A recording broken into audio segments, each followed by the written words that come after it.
Thank you. Welcome.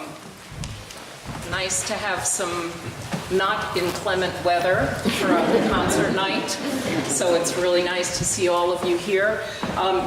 If you'll indulge me, I don't really believe in program notes because I find that it makes people feel, first of all, like they're supposed to be reading something, and it draws your attention away from what's happening in the performance. So if you'll forgive me, I'll just say a few words occasionally about the music. This was, as you might see in the program, the Bernstein warm-up, and it was really pretty much taken directly out of his Mass.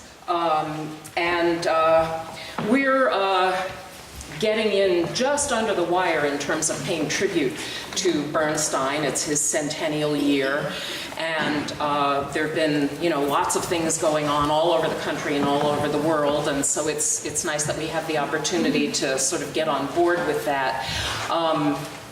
Bernstein is a great favorite of mine.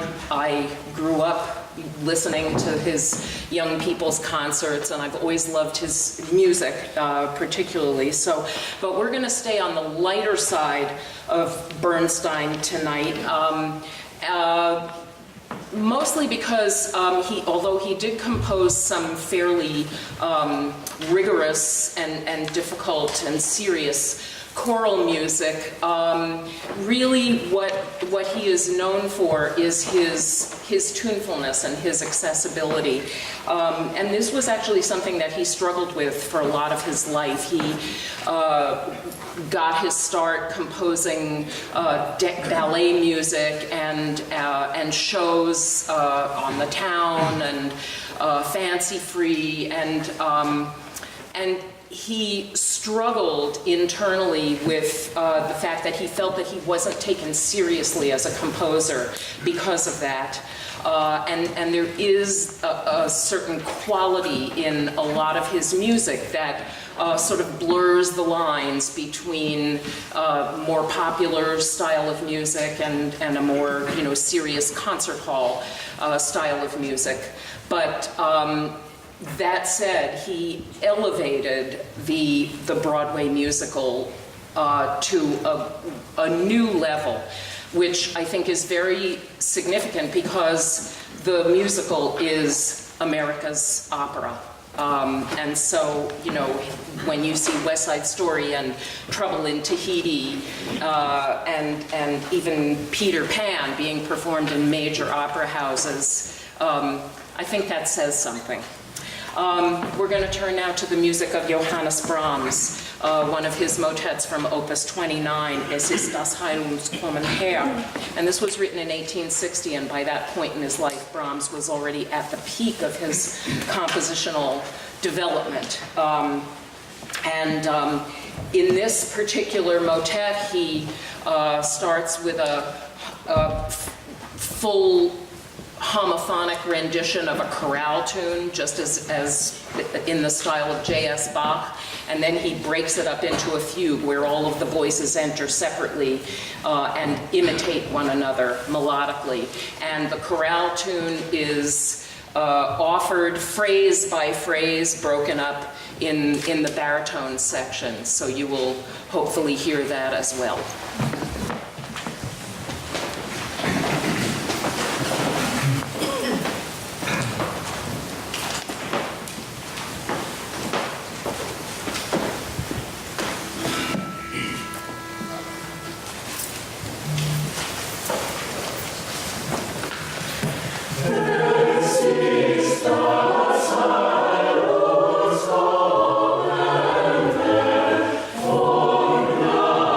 Oh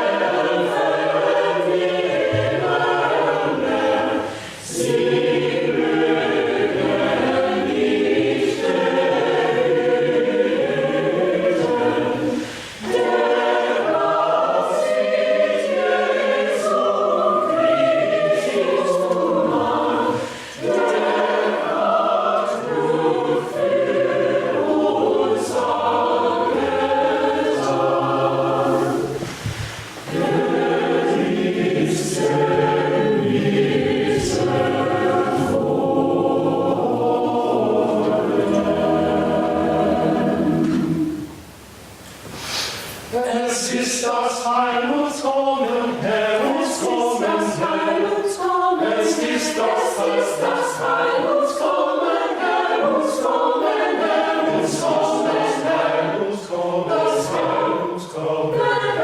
Es ist das Heil uns kommen, Herr uns kommen, Herr. Es ist das Heil uns kommen, Herr. Es ist das Heil, es ist das Heil, es ist das Heil uns kommen,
Herr.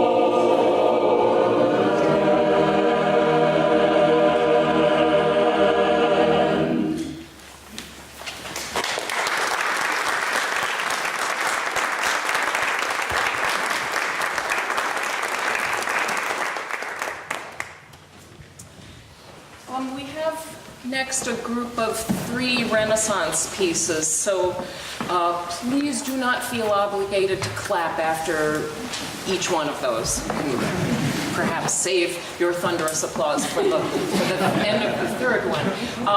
They're kind of a set.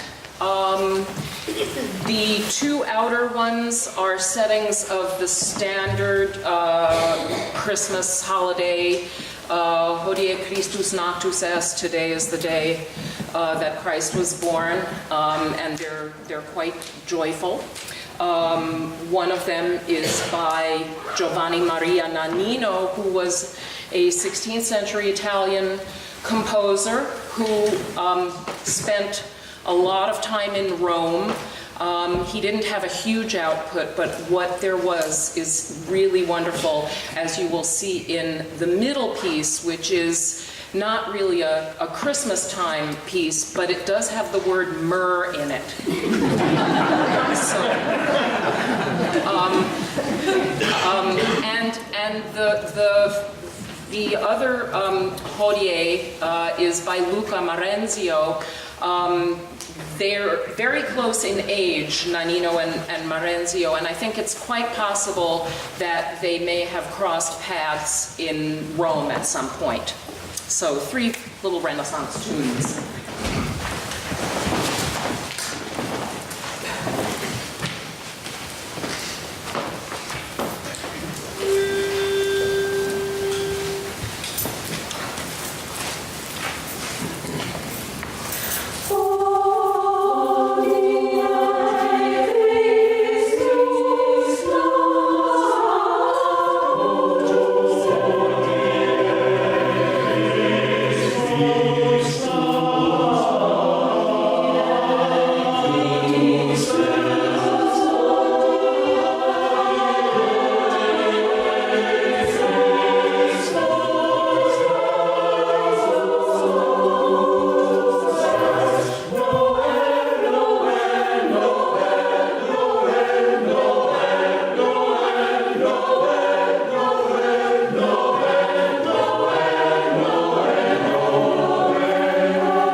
This program seemed way longer when I was putting it together. But we're already in the last piece of the first half. The second half is a little longer. There's a story behind this piece that we're about to sing, The Angelus by Charles Martin Loeffler, and I will share it with you because it's one of those sort of treasure hunt kind of things that has a happy ending, and it was this. I was poking around years ago in a used CD record store, and I found a CD of I believe they're now defunct, or they've become something else, the San Francisco Chamber Singers. And on that recording was this piece, and I absolutely fell in love with it. It was one of those, moments where I thought, I have got to do that piece sometime, somewhere with somebody. And when the opportunity came to do it and the right group came along to do it, I tried to find it and I couldn't. And that's because it's never been published. But what I did do was, thankfully, this recording had a personnel list on it. And I found on Facebook. It does have some good uses. I found the former director of the group, and I PM'd him, and he didn't answer back. Sort of like that commercial where, somebody's sister's cousin's brother's nephew is a lawyer, and they called them and they didn't call back. So it was that kind of thing. But I then turned my attention to the composer in residence, who I also found somewhere on the web, and he wrote back to me right away. And to make a long story only slightly shorter now, that's the only option at this point, is that he was very, very forthcoming and generous, and he agreed to make us a PDF file of what they had transcribed the piece. They had a Loeffler scholar in the group, and she had transcribed this from manuscript for the San Francisco Chamber Singers, and they were the only group ever to have performed it. So he made us a PDF so that we could perform it. So you are at the Northeastern United States premiere of The Angelus by Charles Martin Loeffler, who is a German composer, a wonderful composer. I just love his sonorities. I love his economy of means. I just love everything about this piece. And what this piece is connected to the Verdi, which is going to begin the second half of the program. And I'll just tell you one more thing, and that is one of the ways it's connected is that it's a Latin liturgical text called the Angelus, which is all about it's the Annunciation, basically. It's Gabriel tells Mary, guess what? You're going to have a kid, and what it is a standard prayer, the Ave Maria, buried inside a larger Latin text, and I will explain when we get to the Verdi that that's the same thing. So, Northeast premiere, Angelus by Charles Martin Loeffler.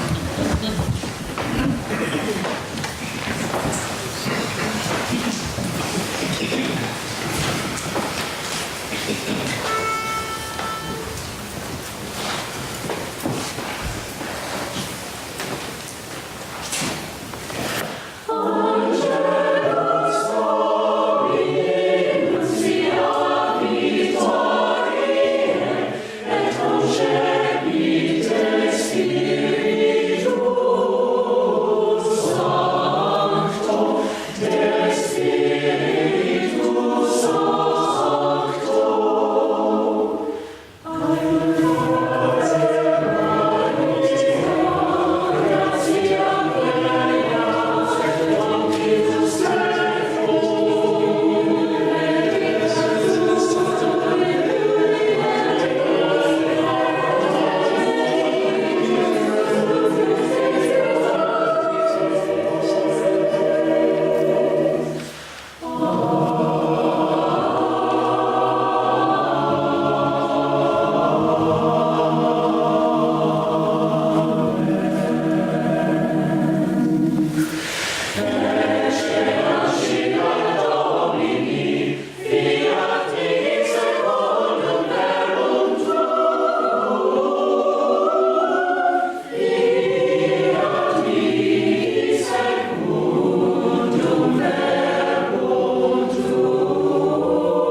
this a short intermission since it's a short concert.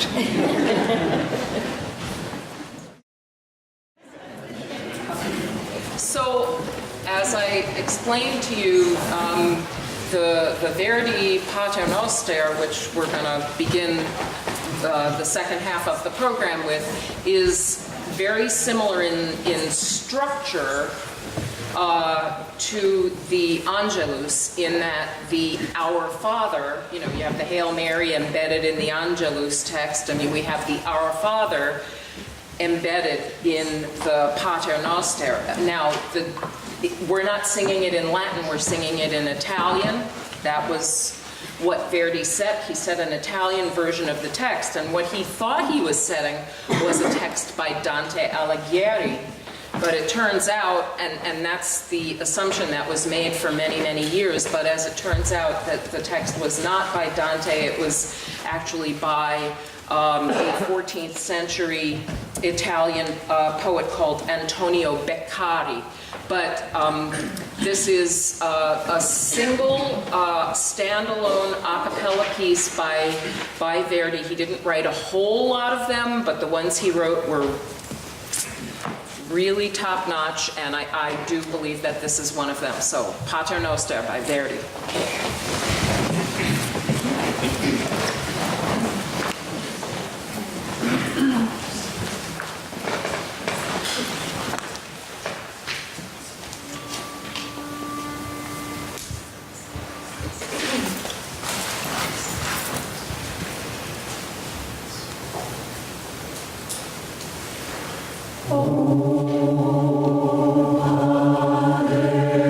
Nostro che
another group of three, and I'm not going to say very much about these at all. They need no explanation. The first one is a setting of Roulette by the contemporary Welsh composer Carl Jenkins. Love him. The second piece is a setting by Benjamin Britten, A Boy Was Born. And just to give equal time, we have a setting little unusual for this group. It's called Jenny Rebecca. It's by a composer named Carol Hall, who was a very interesting person. She was a playwright. She was a singer-songwriter. She wrote this. She wrote the music for the Best Little Whorehouse in Texas. She wrote this as a solo song, and it was arranged for chorus by Claire McElfresh. And it's about the birth of a baby girl, and it's really lovely. So we'll sing these three together.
So we have another little group for you.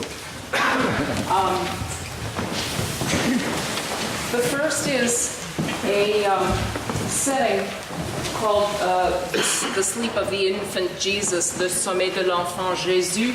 It's in French, and it's by a Belgian composer and musicologist, François-Auguste Gevert. He wrote mainly operas and choral music. And it's, it's a very simple text, just three short verses. And then we have, that is followed by a German piece called the Geistliches Wiegenlied, the Holy Cradle Song, by a composer named Albert Kranz. And I can't tell you anything about him. There is nothing out there. Nothing. But it's really a beautiful, lovely piece. I sang it back in grad school, and Mary's rocking the infant Jesus, hence the cradle song, and the wind is blowing on the mountain, and she's saying, "Hey, Joseph, get over here and help me rock the baby," and he's going, "I can't help you, my fingers won't bend." And then there's just a lovely humming lullaby to put the baby to sleep. I guess that's what they settled for. And then finally, to end the group, we have a beautiful arrangement of Adeste Fideles, Come All Ye Faithful, by our very own Martin van Rijkenvorstin.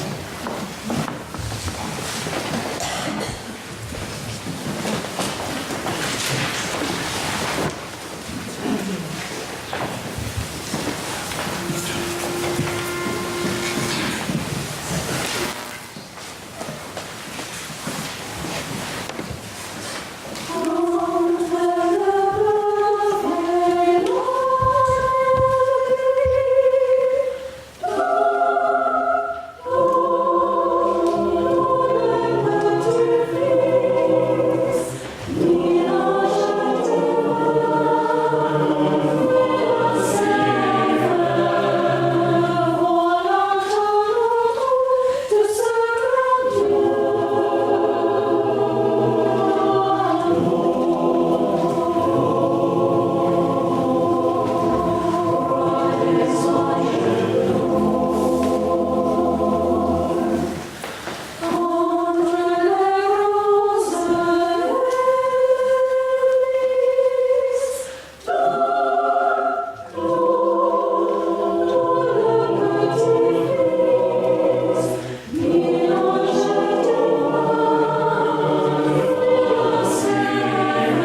So our final piece is Leonard Bernstein. Once again, we come back to him.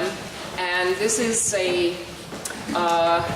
medley that was arranged by someone else, but it's of some of the big tunes from a number of his shows. Actually, if I can find my little notes, there's a tune from 1600 Pennsylvania Avenue, Peter Pan, Trouble in Tahiti, a personal favorite of mine, West Side Story, of course, and the Mass. Once again, just as we began with the Mass, we finish with the Mass.